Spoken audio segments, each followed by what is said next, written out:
I first moved to Seattle, I didn't have a place to live or a job or any friends. So my first priority was to find an affordable place to sleep.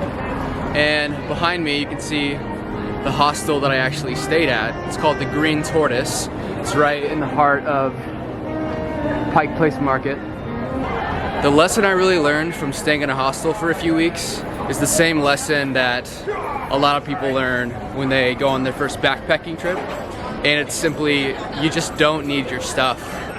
You really don't. I was living out of a 46-liter backpack for those few weeks. I found all I really needed was a few sets of clothes, a book, a journal, and my laptop to search for work and to find a more sustainable living situation. So what you find when you're kind of forced into minimalism is that it empowers you with a sense of independence and self-efficacy that you couldn't have found any other way.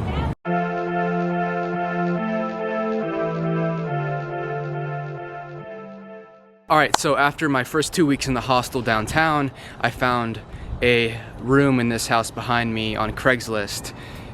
There were 5 roommates, which to me was kind of intense.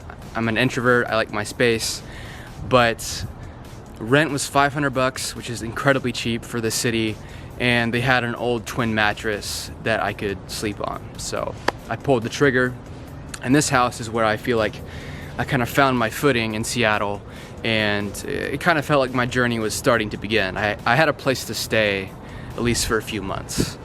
But with that external stability, I found it created some space for some emotional and mental chaos to come to the surface. Some of my personal and my mental issues were no longer clouded by the volatility of traveling and living in a hostel and all of the chaos that comes along with moving to a new city. So with this space, I found some issues came up, right? And there were 2 main parts of my well-being that I knew I had to tackle in order for me to actually create a life out here in Seattle. The first was my mental health, and my second was my financial health. Those 2 things were in steady decline, and I knew I needed to solve those problems as quickly as possible. So I'm going to talk a little bit about how I tackled both of those issues, but really this lesson comes down to one simple thing, and that's to ask for help. So like I mentioned, the first step to really increase my well-being was to tackle some mental health issues I was having. I went to Google, I looked for therapists who worked with people with my particular disposition, and I found one I really liked. Her name's Nancy. I've been working with Nancy for about 3.5 years. Every single week, every Monday I meet with Nancy, regardless of the situation or how I'm feeling or what I have going on. I just treat it as something that you just do, kind of like brushing your teeth. I just go to therapy. And without Nancy's help and without the arduous work that I did for 3.5 years, I would not be where I'm at today. I would not be even close. If you are in a situation where you need your financial health to be tackled and you're having some mental health issues, if it's possible, do the mental health work first, okay? Just save yourself some time, maximize your outcome financially by tackling some of the mental health issues that might be holding you back. Now, the other piece of my well-being that I mentioned I needed to focus on was my financial health. So my only stream of revenue at the time was freelance writing and editing. And that was rewarding work because I wanted to be a writer, but Seattle is an expensive city, and I just truly wasn't making enough money to live a life that I was comfortable with, let alone proud of. I ended up going to this self-development seminar that an acquaintance, now friend, was putting on in the Seattle area. And during that seminar, there was a lecture on finance and wealth given by this guy named Lucas Pinto. The next day, I went on Facebook and I sent Lucas a message. I said, "Hey man, I was there for your lecture. I would love to just buy you a cup of coffee and talk to you a bit more about your journey in Seattle." We grabbed coffee, we talked about everything from life, we talked about my writing, but he also mentioned he could refer me to this startup, this tech startup downtown, for a sales role. And through that referral, I actually got that first sales job of my life, and that totally transformed my financial life. If that's not a powerful enough reason for you to ask someone for help, I don't know what is. You never know what's gonna happen. Ask people for help, it could change your entire life.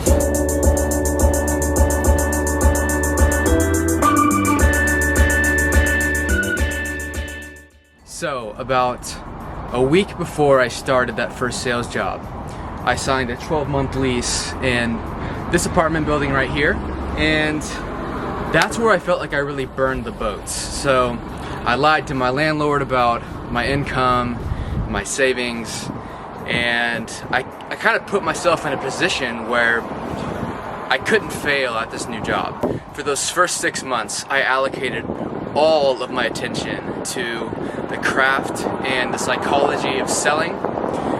I found that my writing experience translated really well to sales because I was able to communicate effectively, I was able to ask thoughtful questions and articulate value in a unique way. So within the first 5 months or so, I ended up being the top performing salesperson at the company.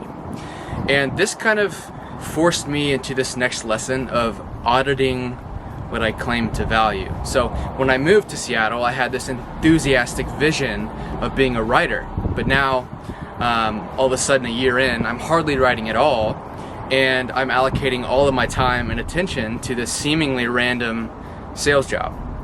So I was kind of confused, why was I not writing more? And I felt shame about that. And what that forced me to do, to have that dissonance between my desires and my behaviors, it forced me to scrutinize what I claimed to value when I first moved here. And what I found was, it took me about 1 year to finally admit this to myself, but I valued living in Seattle more than I valued being a writer. I valued independence, whether it be financial, physical, emotional. I valued that independence more than I valued any creative endeavor that I had in mind or that I wanted to achieve in the future. Be open about your priorities, and if your behavior is not necessarily in alignment to what you say that you value most, scrutinize that a bit and be okay with where your values are currently at. The apartment complex that you're seeing on your screen right now, I moved into at the very beginning of 2017, and when I think about those apartments, I think about comfort, stability, and wealth. I mean, I was settling into and succeeding at my brand new software sales job, and I had moved in with the girlfriend I was seeing at the time. So life finally, after a couple years, was getting easy. Like, there was a sense of ease that I was really enjoying. But with that ease came a little bit of coasting. I mean, I kind of stopped challenging myself at work a little bit. And when you live with a partner, it's easy to get stuck in routine. And there's nothing inherently wrong with routine or with ease, but I kind of got to the point where I stopped prioritizing my needs. And at the time, I couldn't even understand it. It just felt like everything was fine. Everything's just going well, I'm just coasting. But what I found and what I've continued to find is that when you stop engaging, when you stop growing, the universe will force you to. And so that's what had to happen to me. So my girlfriend and I, we kind of abruptly broke up. I moved out a couple days later. It was Christmas Day all of a sudden, and I'm sleeping on this air mattress by myself in this apartment I didn't plan on living in. And I realized deeply in those moments that, like, this is what I needed. I wasn't engaged, and the universe had to tell me to engage by making me learn some lessons and go through some experiences. So the lesson I really learned from that apartment was this. It's create comfort. Like, that's awesome. We should all live comfortable lives. But as you build that comfort, make sure to remain engaged. Don't check out. Find ways to challenge yourself. If you're with a partner, find ways to delve even deeper into your relationship and challenge each other. Because if you don't, the universe will force you to, and that's oftentimes a lot less fun than just doing it yourself. After abruptly moving into this apartment at the very end of 2017, I knew I would have to spend 2018 kind of uncovering the lessons that I learned and integrating those into my life in a really deep, profound way. Most of those lessons and things that I needed to work on revolved around identifying and prioritizing my own needs and setting boundaries. At the beginning of this year, 2019, I had two really profound opportunities to set boundaries, both in work and in relationship. And by understanding my needs and setting boundaries with, for example, my work, and saying, hey, I don't see this serving me in a way that I need to be served in my work, and I'm going to do something else now, which is the travel. And then also in relationship, to be with someone that you love, and to maybe you have different needs in certain aspects of your relationship, and to set a boundary there and say, hey, I love you and I'm going to go my own way. By knowing my needs and setting boundaries in ways that I hadn't in years previously, I'm able to set myself up, set my future self up in a way where I can live in alignment to my values, and I can give to people, but I can give with very loving, unrelenting boundaries and protect myself. When I think about this apartment, I think about uncovering needs, prioritizing those, setting boundaries when things don't serve those needs, and then lastly, letting go of attachment. I don't know, it's kind of hard to pinpoint the main lesson from this space because I'm still in it, and looking back, it'll make more sense, all of the things that I learned and how it unfolded. But if I had to pinpoint it, discover your needs and set loving, unrelenting boundaries. Thank you so much for tuning into this video. I know it was long, but these stories were just not something that I could shorten. If you did stick around for the whole thing, thank you. I hope you found it useful, and I'll catch you on the next one. Take care.